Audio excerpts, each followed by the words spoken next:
A chill goes through her, for she feels it in her bones. The future is now beginning. By the time it is over, it will be the past. And she doesn't want to be the only one left to tell their story.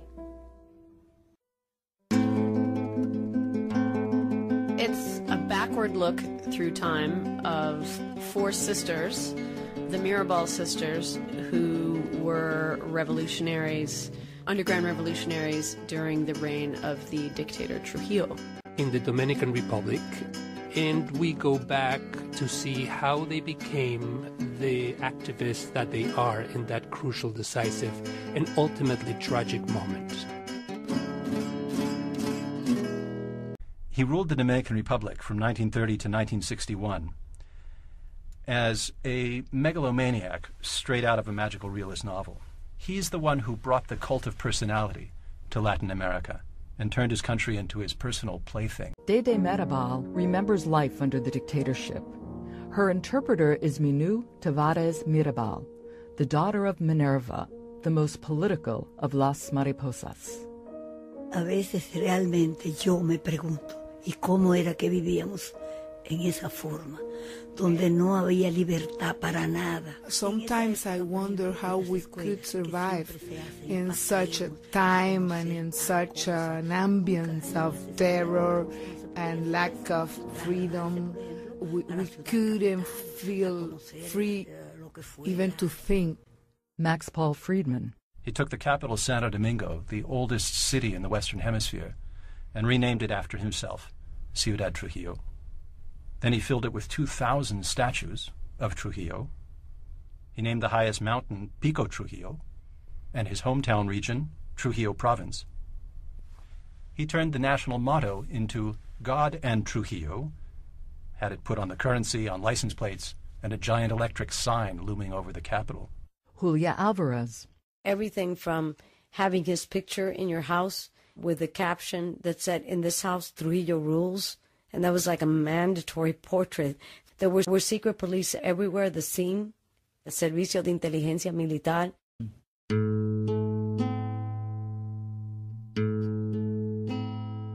Julia Alvarez depicts the Mirabal sisters, Patria, Dede, Minerva, and Maria Teresa, or Mate, as ordinary people who find themselves in an extraordinarily trying circumstance.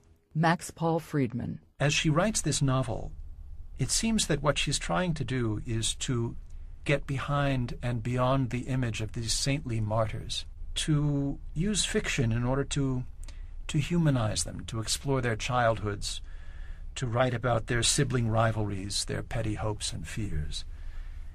And she manages to take these heroes off their pedestal and bring them closer to us, which in a way honors them more. Trujillo was obsessed with sexual conquests.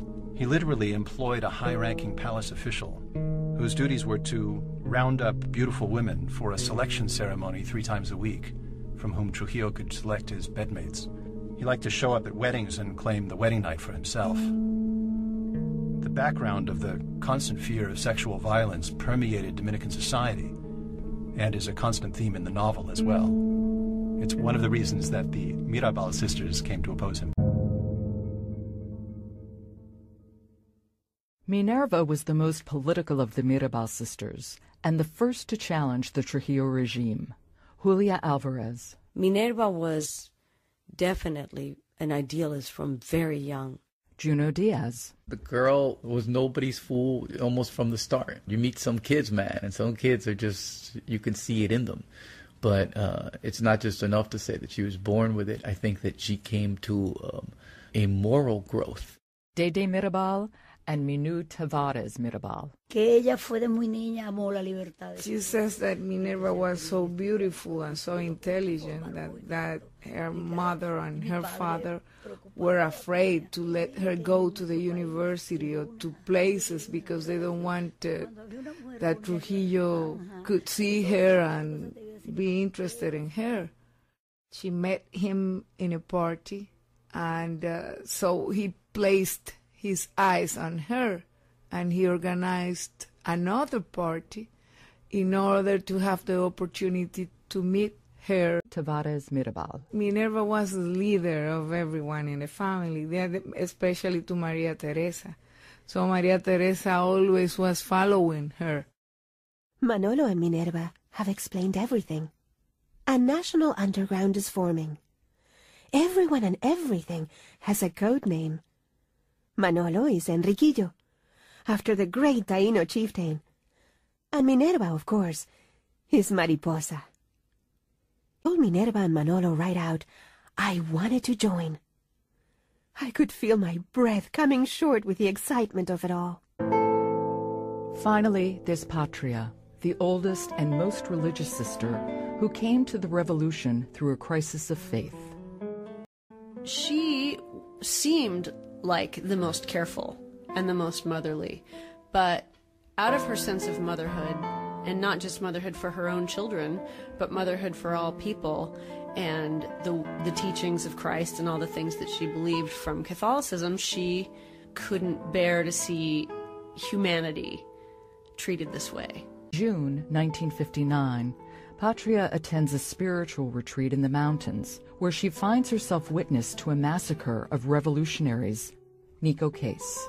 There are rebels that have encamped nearby or are hiding nearby, and they're being hunted down by these agents of Trujillo, and they don't care who gets in the way. And so these people are fleeing across the front of where this retreat is taking place in the mountains, and so there was a bunch of people hurt, and she watched a few young men who were no older than her own son, who was 18 at the time, gunned down right in front of her. And she kind of says that those young men became her sons at that moment. Coming down that mountain, I was a changed woman. I may have worn the same sweet face, but now I was carrying not just my child, but that dead boy as well. My stillborn of 13 years ago. My murdered son of a few hours ago. It was miraculous. I mean, I think they got the sense that, well, what else were we going to do? And this is the mark of a true hero, right? Where it's not an option. Whereas most of us would be like, what, are you kidding me? I'm just going to hunker down in my house and wait till this passes, or I'm going to leave. Edwige Dandicott. And there you have, out of this sort of the least expected space, this sort of cluster of resistance, and how beautiful that they're given this label of the butterflies, because you have these women who are willing to transform themselves in order to transform a nation. 1960, November 25th. Julia Alvarez. They were coming back from seeing their husbands in prison. They were ambushed by the SIM. No one knows what those last moments were like. In terms of the truth councils that happened later and the murders, and what they confessed to was that each one was taken out of the car, clubbed to death, and then they were put back in the car, as was the driver, Rufino, and they were driven up to the side of the mountain, and the car was hurled over the side to make it look like a car accident. So that's what we know about their final